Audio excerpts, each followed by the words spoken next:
அறவயிறு கஞ்சி கிடைக்கும் போதே இந்த திமிரு. முழு சாப்பாடு கிடைச்சிட்டா இருப்பதை கொண்டு சிறப்புடன் வாழும் இலக்கணம் படித்தவன் தொழிலாளி. இருப்பதை கொண்டு சிறப்புடன் வாழும் இலக்கணம் படித்தவன் தொழிலாளி. உருக்கு போன்ற தன் கரத்தையே நம்பி ஓங்கி நிற்பவன் தொழிலாளி.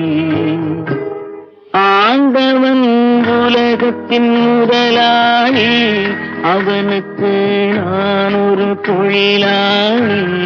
அன்னை உலகின் மடியின் மேலே அனைவரும் எனது கூட்டாளி.